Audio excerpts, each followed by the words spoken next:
صاحب القصة يقول أنا متزوج بنت عمي وحاليا صار لي 18 سنة وأنا متزوجها، وعندي 4 عيال وبنت، وحاليا زوجتي حامل في الشهر الثاني. يقول قبل فترة جاني مرض البروستات، ربي يبعد علينا وعليكم. بعد الكشوفات والفحوصات في المستشفى طلع عندي عقم، يعني ما نجيبش عيال. وبعدين قعدت نفكر بيني وبين نفسي كيف أنا عندي عقم وعندي 4 عيال وحاليا زوجتي حامل، والشيطان قاعد يلعب في راسي. معقولة كل هالسنوات وأنا مخدوع ومضحوك علي وهذولا مش عيالي؟ لكن يقول والله ما خليت الشيطان يسيطر علي. قلت حرام، هذه بنت عمي وزوجتي وعايشة معي من 18 سنة، ما نبيش نظلمها. فقلت أحسن حل نمشي لمستشفى ثاني ونتأكد. وفعلا مشيت لمستشفى ثاني ونفس الكلام، قالوا لي عندك عقم. ومشيت حتى لمستشفى ثاني وثالث وكلهم أكدوا لي نفس النتيجة. يقول أقسم بالله قعدت نشوف الدنيا كلها سودة في عيوني. معقولة أنها عايشة معي طول هالسنوات هذه كلها وكانت تضحك علي؟ خلاص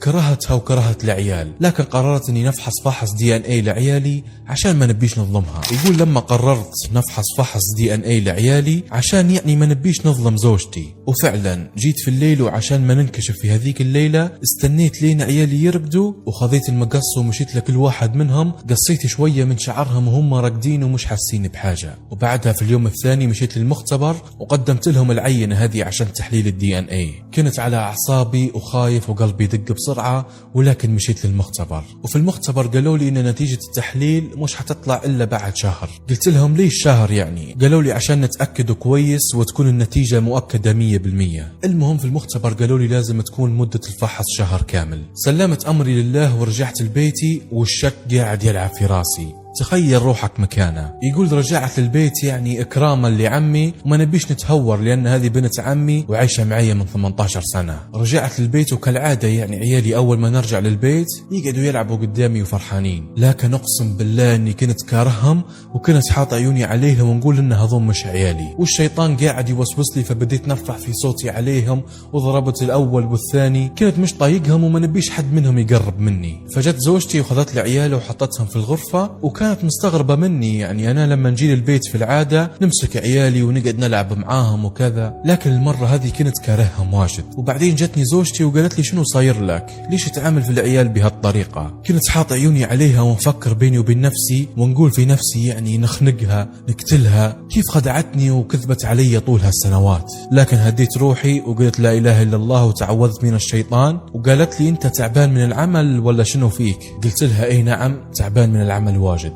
قالت لي تبي لي نسوي لك حاجة تاكلها؟ قلت لها لا خلاص اطلعي وخليني قاعد بروحي. وفعلا طلعت وانا مشيت قعدت في الصالة وتفرجت على التلفزيون وما حسيت بروحي الا الساعة 6 الصبح وعيت من النوم. وكانت تجيني احلام وكوابيس في هذيك الليلة. كنت نشوف في نفسي نقتل في زوجتي ونقتل في عيالي وبعدين ننتحر من كثر القهر اللي كان في قلبي. وعيت من النوم مفجوع وطلعت برا للشارع وبدأت الآن رحلة المعاناة معاي ما بين الشك وكرهي لزوجتي وعيالي. الوضع كان صعب جدا يا جماعة الخير، تخيلوا انكم في مكانه. المهم بعدها يقول اهملت شغلي واهملت عملي وما عاد عندي اي نية للعمل خلاص.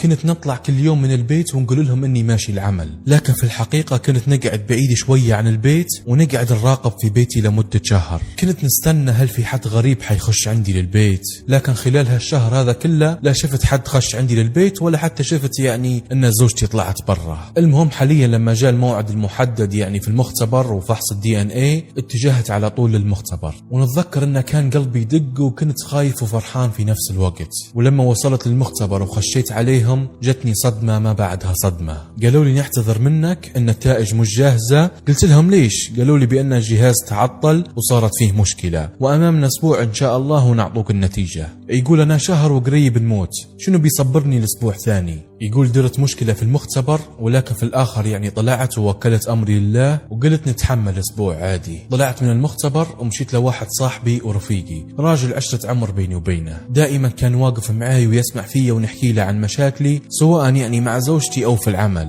وكان دائما يعني يحاول يصلح بيننا ويحاول يعني يعطيني نصايح. وصاحبي هذا كان عنده شركة استيراد وتصدير. المهم خشيت عليه وانا وجهي كله حزن وكأني شايل جبل على صدري. لما شافني قال لي وينك؟ وينك؟ أنا لي شهر نسأل عليك ونحاول نتواصل معاك لكن أنت مش باين، وينك؟ طمني عليك. قال لي شنو اللي مضايقك؟ قول لي أنا أخوك. يقول والله ما قدرت حتى نقول له كلمة واحدة. شنو نقول له يعني؟ أنا عقيم وما نقدرش نجيب عيال؟ ولا نحكي له على زوجتي اللي متزوجها من 18 سنة كانت تكذب علي؟ يقول والله إن دموعي بدوا ينزلوا على خدي بدون إرادتي، وصاحبي بدا يهديني شوي، وبعد ما هديت حكيت لصاحبي عن المعاناة اللي أنا عايشها لمدة شهر كامل. المهم حكيت له القصة كلها، وبعدين صاحبي ابتسم وقال لي خلاص هذا هو سبب حزنك. ضحك ضحكة خفيفة وقال لي إن العيال هذوم عيالك وزوجتك شريفة وصاينتك وحافظتك وحافظة عرضك وما فيش داعي إنك تشك فيها بهالطريقة. وبعدين بدا يحكي لي وقال لي إن في ناس واجد صارت معاهم نفس قصتك،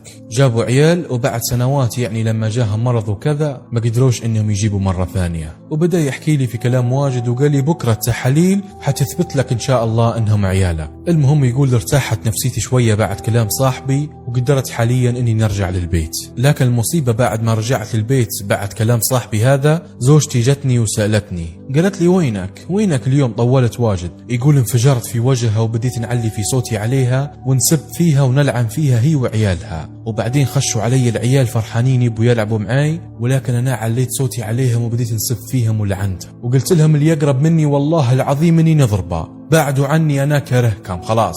يقول كانت نفسيتي تحت الصفر ومدمرة حرفيا. ويقول في اليوم هذا ما نعرفش كيف رقدت في الصالة وكان التلفزيون والع. رقدت تقريبا لين وقت الظهر وبعدها وعيت ودورت على زوجتي